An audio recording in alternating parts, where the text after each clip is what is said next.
ખેડૂતો ચિંતિત થયા છે। તો આગળ વાત જૂનાગઢની ભાવનાથ મુરગીકુંડની અંદર કીર્તિ પટેલના સ્નાનનો એક મામલો સામે આવ્યો છે। સ્નાનને લઈને મોટો વિવાદ થયો છે। પીઠાધીશ્વર જયશ્રીકાનંદનું નિવેદન સામે આવ્યું છે। સાધુ સંતો સિવાય કોઈ ગૃહસ્થી કે સંસારી સ્નાન કરી શકે નહીં। સ્નાનની પરંપરા પંચદશ નામ જૂના અખાડા હવાન અખાડા અગ્નિ અખાડાની છે, તો કોઈ સંસારીએ સ્નાન કર્યું એ દુઃખની વાત છે। વહીવટી તંત્ર, પોલીસ અને પ્રશાસન નથી તેમનો કોઈ દોષ। આટલા સાધુ સંતોની ભીડમાં સંસારી આવીને સ્નાન કરે તો તંત્રનો પણ દોષ નથી। જોઈશું આ એક રિપોર્ટમાં। નમો નારાયણ। ગિરનાર પીઠાધીશ્વર જયશ્રીકાનંદજીના સૌને નમો નારાયણ। શ્રી પંચદશ નામ જૂના અખાડાની જય હો।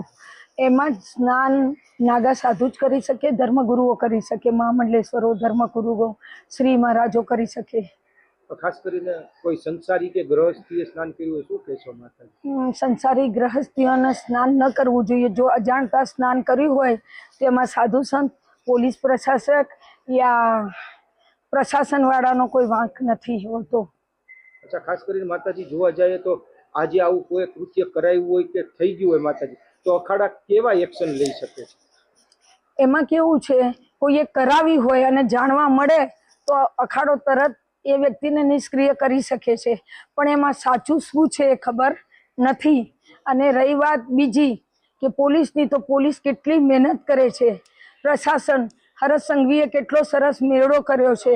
મિની કુંભનું આપણું ભારત વર્ષમાં કેટલું સરસ નામ થયું છે। એટલે આપણી મીડિયાને આ તેને આભાર માનવો જોઈએ અને આપણી મીડિયાને આ બધી વસ્તુ ન કહેવી જોઈએ। અને કદાચ કંઈક આવું થયું હોય, અમને ધ્યાનમાં નથી અને કંઈક ધ્યાનમાં આવશે અમારા કે કોને કરાવ્યું સ્નાન, કોને કરાવ્યું એ અમને ખબર હજુ સુધી છે નહીં।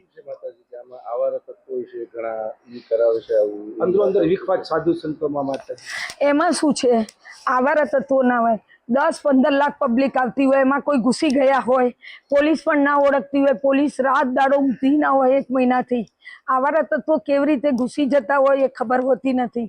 અસામાજિક તત્વો શું કરતા હોય એ પણ ખબર હોતી નથી। મિની કુંભ સરસ થયો, બહુ જ બધાએ મહેનત કરી છે, સારું એવું શાહી સ્નાન કર્યું છે। માતાજી નિયમો ન હોય કે ગૃહસ્થી અને સન્યાસી કોઈ સ્નાન સંન્યાસી કરી શકે, ધર્મગુરુઓ કરી શકે।